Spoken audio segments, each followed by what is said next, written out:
Sesak, ramai malas naik pengangkutan awam. CEO KTMB. Rory, brother ni cakap orang Lembah Kelang malas naik pengangkutan awam.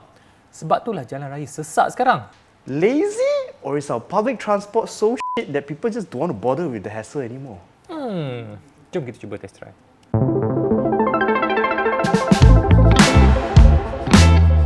Typically, Hanif and I commute to work with our own vehicles. You know, we live in the suburbs, I live in Puchong, he lives in Shah Alam, and our commute to the office takes about 30 minutes one way. So it's not too bad. But we have been very exhausted with dealing with the amount of traffic that's on the road these days. So we were talking and we're just like, fuck it, let's just try and take public transport to the office during rush hour and see what the experience is like. Is what the KTMB CEO is saying is true? Like, are people just too lazy to take public transport? Or is there another reason for it? Obviously, since we've never taken public transport to the office before, we had to plan our route. Thankfully, there is an app for that. Sebelum kita mulakan perjalanan, kita kenalah rancang perjalanan kita. Tahukah anda yang pengangkutan awam di bawah Kelolaan Prasarana, mereka ada satu aplikasi telefon pintar, nama dia Pulse. Aplikasi percuma ini boleh dimuat turun untuk platform Android dengan platform iOS. Percuma. Menerusi aplikasi Pulse tu, anda boleh tengok dekat mana hentian bas, dekat mana hentian kereta api, berapa tambang, bilakah bas anda akan sampai dekat stesen bas tu. Sangat bergunalah. Jadi saya dah pasang aplikasi ni dekat telefon pintar saya. Saya nak demonstrasikan kepada anda macam mana rupa dia untuk anda yang tak pernah gunakan aplikasi Pulse ni. So,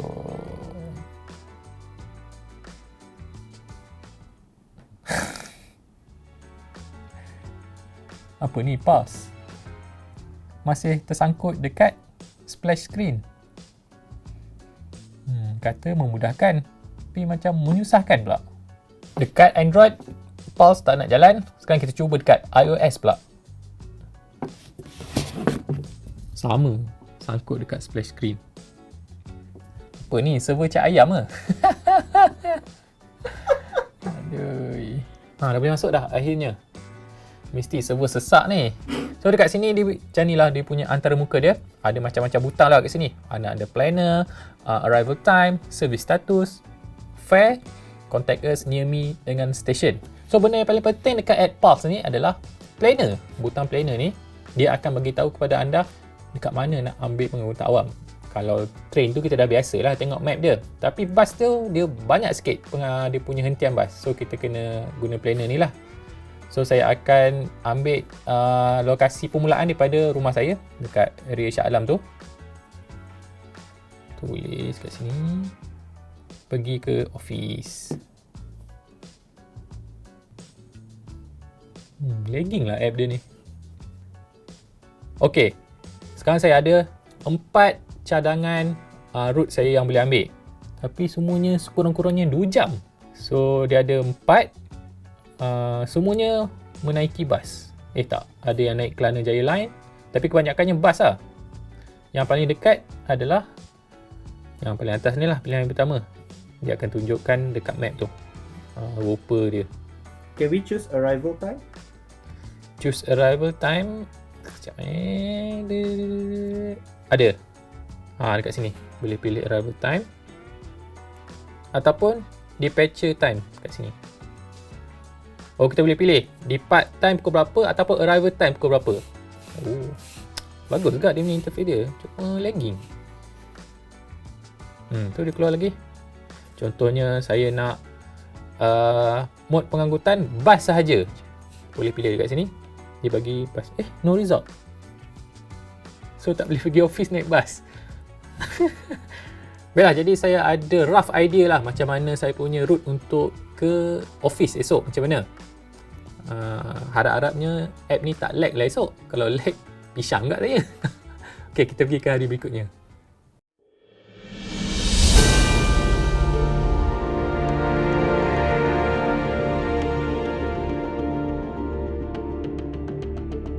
Okeylah, selamat pagi.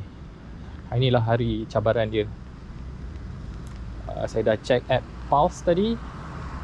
So total perjalanan akan ambil masa lebih kurang 3 jam. Sekarang ni lebih kurang pukul 7 lebih.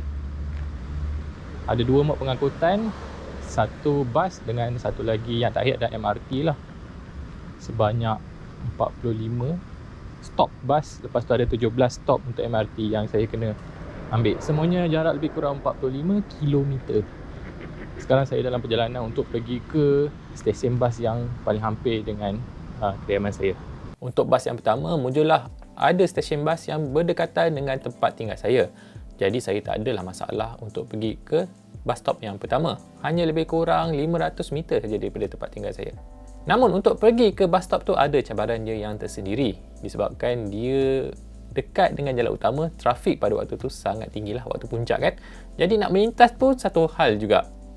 Bas pertama yang saya kena ambil ini dikendalikan oleh Prasarana di bawah inisiatif Smart Selangorku. Jadi bas ini adalah percuma.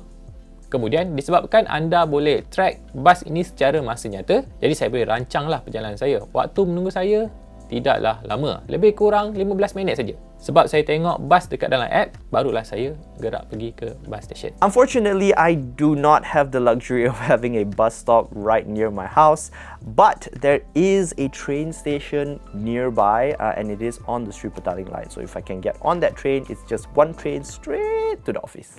Okay, so I just left. It is about 8 something, 8:30. The weird thing is that the Pulse app is telling me to take a route that will lead me to a bus stop that's across the main road near my house. I don't know why it wants me to do that. So what I'm going to do is I'm going to ignore that and I'm going to walk straight to the train station and then take that train to the office, because it is the same line. And in fact, it's a couple of stations nearer, so I think that will be more efficient. So I'm not sure why the app is telling me to do this, but yeah, it's kind of weird. So anyway, it's a really nice weather. I'm excited to find out if anyone's using the train. Let's go. So I'm gonna bring you guys with me. That's you. Waktu saya naik tu, saya memang perasan yang bas tu memang kosong. Hanya ada saya dengan seorang lagi penumpang lain. Dan kebanyakan masa orang yang turun dan naik saya perhatikan adalah pekerja asing. Kemudian saya tanya kepada kapten bas tu lah, boleh tak saya pergi ke MRT yang paling dekat dengan tempat tinggal saya, iaitu MRT Kuasa Central. Dia kata boleh, tapi kena ambil feeder bus. Feeder bus? Sebab saya tengok dalam app Pulse, dia cuma cadangkan saya bas nombor T772, bukan feeder bus. Okay, saya dah naik bas yang pertama saya. Ada lagi satu bas untuk transfer, lepas tu baru naik ke MRT. Setakat ni perjalanan lancar. Komandan bas pun nantinya akan tolong saya untuk tukar bas lah. Tak harap semoga lancar. Excited pula naik bas. The walk was honestly quite treacherous. For the initial part from my house to like the main road, there was a small walkway there, but then after that it just disappears. And then you're on the side of the road, which means you have to deal with gravel, you have to deal with like construction, you have to deal with the cars just by you, and you have to like climb past storm drains and hop from this place and the other place. It was a nightmare. You know that call to make more cities walkable? How about we start with suburbs? Jesus Christ, this was scary. And it's still not over. I'm still on the side of the road. Keep in mind that this walking route that I was going on was also recommended by the Pulse app. So it's not just because, you know, I was a rebel taking this route. It was recommended by the app. But I think for me the scariest part was actually that you're going with the flow of traffic, so you can't even keep an eye on the cars that are zooming past you. You just like suddenly like woo, and then like oh. Yeah, it was very scary. Walaupun pemandu bas tu sangatlah membantu saya. Dia tunjukkan kepada saya di hentian mana saya perlu turun untuk ambil feeder bus yang seterusnya. Bas yang nombor 2 ni agak tricky lah, sebab kapten bas tadi mula-mula dia kata saya kena ambil bas feeder. Tapi dalam Pulse app kata bas nombor T772, laluan T772. Jadi mana satu yang saya kena ambil? Lagi sekali saya bernasib baik sebab bila saya turun dekat hentian bas yang pertama tadi, lebih kurang tak sampai 5 minit, saya nampak bas feeder lalu. Dan saya pun naiklah feeder bas. Memang saya selamat lah. Saya tanya kepada kapten bas, inikah bas untuk pergi ke Kuasa Sentra? Dia kata, okey. Jadi saya pun duduk. Macam biasa, bas tak penuh dan kebanyakannya masih lagi pekerja asing. Hanya ada beberapa orang saja saya rasakan pekerja tempatan. Dan apa yang saya nak puji tentang bas kendalian prasarana ni adalah bas dia bersih. At least yang bas yang saya naik lah, 2 bas ni. Dia punya lantai dia bersih, disapu. Lepas tu dia punya kerusi dia baru. Pemegang tangan cukup kalau anda nak berdiri. Satu kesilapan kecil yang saya buat sewaktu saya ambil bas feeder ni adalah bas ni laluan dia menghala keluar daripada Kuasa Sentra. Jadi saya kena naik bas ni dalam jangka masa yang panjang lah sebab dia kena perlu lalui semua road-road tu sebelum pulang kembali ke Kuasa Sentra. Macam mana saya perasannya? Sebab ada satu ketika tu kan, saya laluan ni, saya cakap, macam saya kenal tempat ni. Dan saya nampak dekat seberang sana adalah stesen bas yang saya ambil tadi. Sepatutnya saya lintas ke depan sikit dan ambil bas dekat situ. Barulah saya tak habiskan banyak masa untuk lalu segala macam stesen bas yang saya tak perlu lalu pun. Perjalanan bas nombor 2 lagi mencabar sebab memang sesak teruk. Biasalah kampung Melayu Subang, dia ada banyak construction. Lepas tu dengan jam lagi, orang cilok kiri kanan.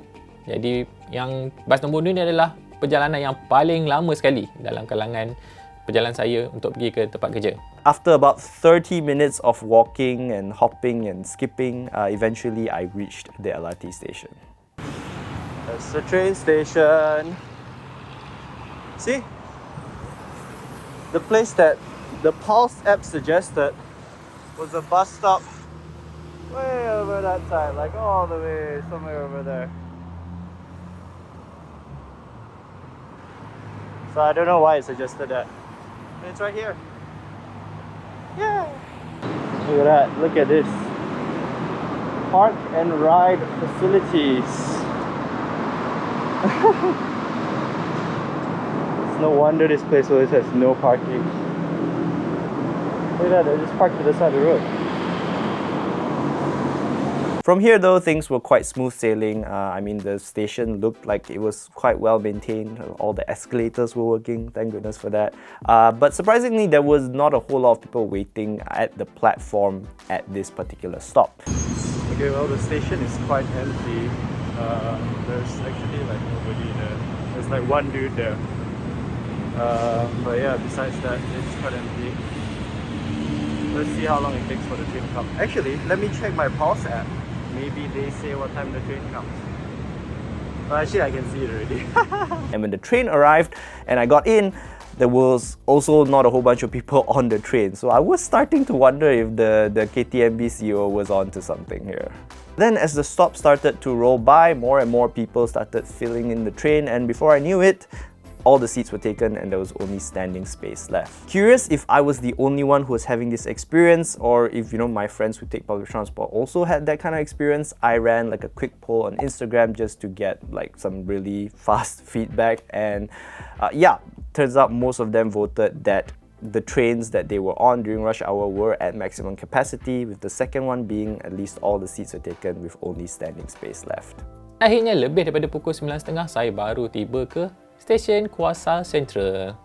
Saya perasan yang dekat situ ada kemudahan untuk park and ride, dan saya juga nampak memang banyak sangatlah kereta yang parking sampai tak cukup, melimpah-limpah sampai ke jalan utama. Ia menunjukkan yang memang orang gunakan pengangkutan awam. Cumanya saya rasakan yang orang dia tak gemar gunakan pengangkutan awam sebab dia kena transit ke banyak sangat bas. Orang yang nak jenis yang bawa kereta pergi ke stesen terus naik. Tak perlu macam kes saya ni sampai kena ambil 2 bas. Bila dah sampai Kuasa Central, perjalanan saya memang lancar lah. Cuma pergi saja ke platform, tap touch and go, tunggu saja train. Banyak juga stesen yang saya kena lalui daripada Kuasa Central pergi ke Merdeka. Selamat datang ke MRT Laluan Kajang. Dan akhirnya saya tiba ke stesen MRT Merdeka. Waktu tu jam dah lebih daripada pukul 10. Saya dah memang confirm lambat untuk sampai ke tempat kerja. Cabaran belum berakhir lagi. Daripada Merdeka pula nak pergi ke ofis saya, bukannya ada laluan terus. Saya kena pergi ke Plaza Rakyat, stesen LRT kat situ. Kemudian kena laluan pejalan kaki yang katanya sementara, tapi sebenarnya macam dah permanen lah kat situ. Sebab punya laluan je dah berkarat lah, berair-berair buruk lah. Daripada situ pergi ke UTC Pudu. Daripada UTC Pudu barulah ada laluan pejalan kaki pergi ke office saya. Itu pun mengambil masa lebih kurang 20 minit. Saya sampai office hampir 10.30. Finally, I arrived at the Plaza Rakyat train station, which is right next to UTC Central, and then from there it was just another like 30-minute walk, and I was in the office. Total travel time, 1.5 hours.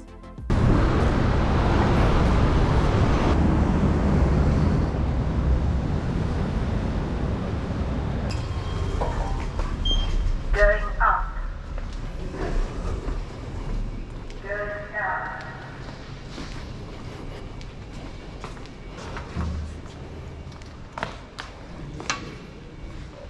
Ta-da-da! I made it. Secara keseluruhannya, saya ambil masa hampir 3 jam lamanya. Sehala tau, untuk pergi ke tempat kerja. Saya kena ambil 2 bas, 1 train. Ada 3 benda saya kena naik.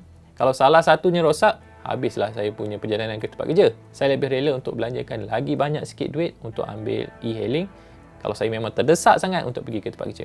Kalau tak, work from home je lah. Itu pun kalau boleh. I think one of the main things that I was most disappointed with was the app. Like the crucial thing that you need to have when you're taking public transport anywhere is information, because you need to know where to transit, when to transit, and unfortunately, a lot of that information is just not available on the Pulse app. The map is vague, the instructions often don't make sense, and there also isn't a tracker for every single bus and train, which I think in 2022 that's just not acceptable. I mean, how is it that Google Maps has better transit information than our very own transit app? Like, clearly the technology is there. Kemudian, salah satu masalah yang saya hadapi bila nak naik bas adalah stesen bas tu tak ada kod. Contohnya, untuk hentian bas yang pertama yang saya kena ambil tu, saya memang tahulah stesen bas tu kat situ sebab hari-hari saya memang lalu. Bila dah sampai, kod bas tu tak ada. Contohnya saya pertama kali nak gunakan pengangkutan awam. Tentulah saya nak cari, dekat mana stesen bas tu? Dekat dalam map dia tulis stesen bas opposite something. Takkan saya nak tanya kat orang, stesen bas opposite ni ada tak? Tak boleh lah macam tu. Kalau pengangkutan awam yang kat luar negara yang saya pernah ambil, dia ada kod kat situ. Jadi saya boleh tanya kat orang, kod ni ada tak? Jadi saya pergi situ, tak ada masalah. Infonya sama untuk semua orang. Lagi satu, bila saya nak ambil bas feeder, bas yang stesen bas saya kena turun tu, dia tulis stesen bas Econ Safe. Takkan susah, kena cari Econ Safe dulu, baru boleh cari stesen bas tu. Susah lah macam tu. Kemudian hentian bas tak diselenggara dengan baik. Hentian bas yang nombor 2 yang saya turun tu, dia punya kawasan dia kotor. Lepas tu papan kenyataan dia tidak ditampal dengan maklumat information yang diperbaharui. Jadi dia punya laluannya masih yang lama. Saya tak tahu pun bas stesen bas tempat saya berdiri tu feeder bas lalu. Nasib baiklah ada Pulse app. Even still, there are still plenty of people who take public transport to work. The trains are full and the parking lots at the train stations are also packed. From my perspective, I think the main issue here is accessibility. I think that there just isn't enough feeder and transit systems to funnel people efficiently and quickly from their homes into the major bus or train stations. In fact, I don't even think there's enough walkways to provide like even a safe walking environment to these trains or bus stations. Like in my example, like I can't imagine taking that route again at night after work all alone in the dark. Like that's terrifying. Couple that with the exponentially longer travel times because of these inefficient transit systems, and is it really a surprise that many still prefer to drive or take their own vehicles to work?